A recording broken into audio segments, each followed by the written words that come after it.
There's a scene in director Guy Ritchie's King Arthur Legend of the Sword where the mage looks at Bedivere, a formative member of the resistance, and says, "If you want him to think big, give him something big to think about."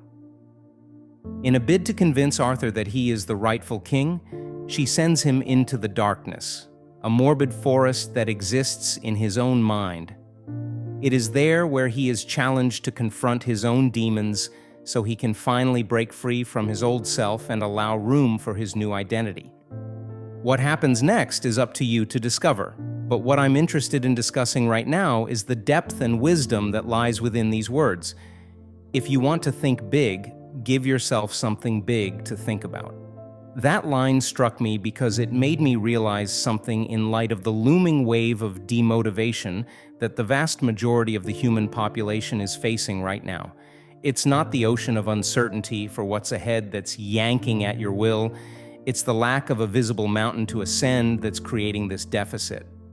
Much like optimism, the pursuit of goals is essential to our human spirit. Goals motivate us. They inspire us to test ourselves and see how far we can go. They trigger our competitive spirit, which lights a flame of drive and determination within us.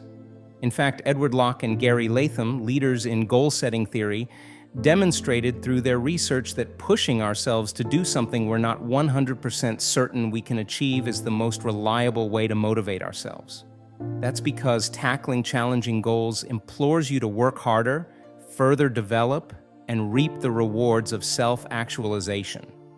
In other words, if we give ourselves a mountain to scale, something big to think about, we'll have a climb to prepare for, and thus will spur enough stimulation within us to get us back on our feet. The problem, however, lies not in the goals that we set ourselves, but in how we set those goals. Sometimes we think way too big and don't set a flexible system in place that would allow us to achieve those goals. In such a case, we quickly abandon their pursuit because, as James Clear writes in Atomic Habits, you do not rise to the level of your goals, you fall to the level of your systems. Other times, we think way too small without a proper vision in place and focus on the incremental steps ahead so narrowly that we drag our motivation down and yet again abandon what we were once so excited to achieve. That's exactly what scientist and innovator George Washington Carver implies with his words. Where there is no vision, there is no hope. What we need then is to find an equilibrium. We need to give ourselves something big to think about, a challenge in a form of a mountain that we can climb. And yet, at the same time, create a system that would allow us to move that mountain sequentially, one stone at a time. Toward the end of 2019, I found myself in a transition. I had decided that for the year ahead, I wanted to focus on becoming a writer. Using my words to share my own life experiences and tell stories that would inspire growth in others was something I had always wanted to do but never found the courage to commit to. So I thought big and set a goal of publishing at least 100 videos within 12 months, 2 videos per week. That was a stretch for a beginner, but it certainly gave me something big to think about. Will I be able to do it? Will people even watch my videos? Will I have enough ideas to write about? Nevertheless, I committed to my aspiration and gave myself something big to think about, and the simple act of doing so ignited an unparalleled drive within me. I wrote and published videos week in, week out. 12 months later, I had 133 videos to my name and a significant subscriber count I could only dream of a year prior. The first step in this goal-setting process is to give yourself something big to think about, a greater ideal to pursue, something that will inspire you and pull you onward, something audacious, big enough it will scare you and make you gasp in wonder, something that you could honor by simply showing up to it every day and putting in the work, a feat that would demand you to devote your entire creative energy and time to. In other words, give yourself a mountain to scale. It can be to write a book, to launch a business, to move to a new country, to start an online conscious community, to earn your coaching certificate, to become a relationship coach, or maybe even a chef. What inspires you? What excites you? What scares you? Who would you love to become? Those are the big questions you should be asking yourself and thinking deeply about. At the dawn of the 21st century, Sheikh Mohammed bin Rashid Al Maktoum, the Vice President and Prime Minister of the United Arab Emirates, gave his team something big to think about. "I want us to build the tallest man-made structure in the world." That was one bold and inspiring vision. It was clear, concise, and demanding. On January 6, 2004, construction commenced, and 5 years later, on October 1st, 2009, the Tower of Burj Khalifa was finally complete. Of course, they did not jump right into the construction phase. First, they put together a team and prepared a roadmap to lay out the groundwork. Then they tested out different designs. Eventually, they decided on a concept, mapped out the tasks of the project, and started the implementation process. The second step in this goal-setting process is to do exactly that. Lay out the groundwork by asking yourself these 4 questions. What is it that I want? The objective here is to get clear on what you want. What's the mountain you face? Write down one coherent statement of what it is you want to achieve. I want to become a certified life coach, or I want to launch my own podcast. When will I start, and when do I want to accomplish it by? There are 2 factors at play here. First, it's crucial to create clarity around when you're going to start working toward that goal. Too often we ruminate on how am I going to do it, but that's something that you will refine as you begin the process. When it comes to starting something new, what matters most is just starting. The second point you want to consider is the deadline. In an ideal case, when will you accomplish this goal? If you don't have a tentative time frame in place, then you will fall victim to Parkinson's law, which states that the amount of work expands to fill the time available for its completion. The idea here is really simple. Draw a start line and a finish line. How will I attain it? Consider all the things you must do in order to realize that vision. If your goal is to launch a podcast in 6 months' time, then what will that entail? Here's a short list.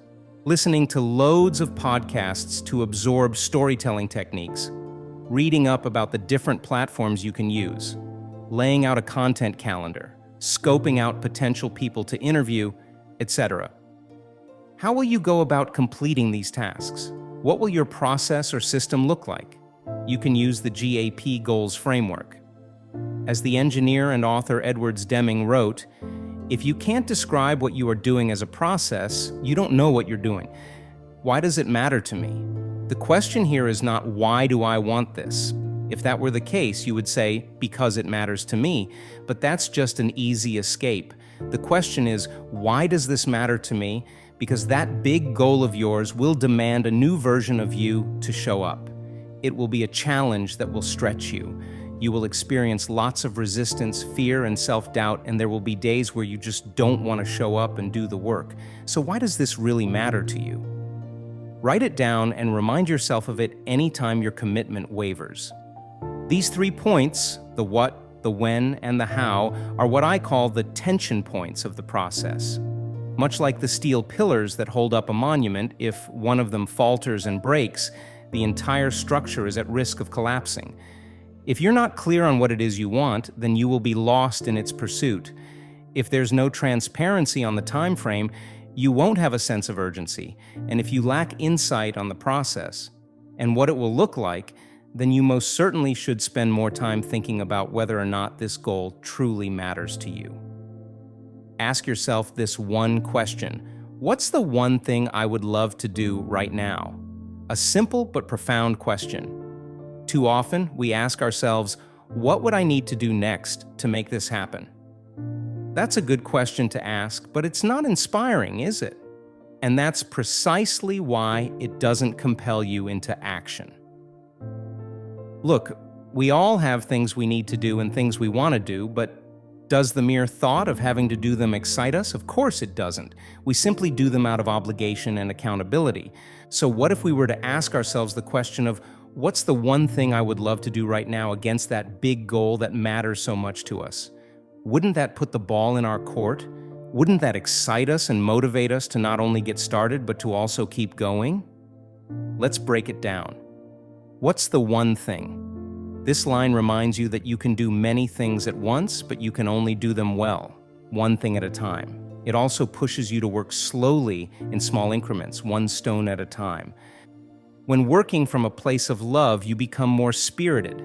When you become more spirited, you create the mental and emotional space to believe in your willpower and possibility. In essence, you're choosing what you want to do instead of what you have to do. When you work from a right now mindset, you place your entire self into the present moment. And we both know that all we really have control over is the now.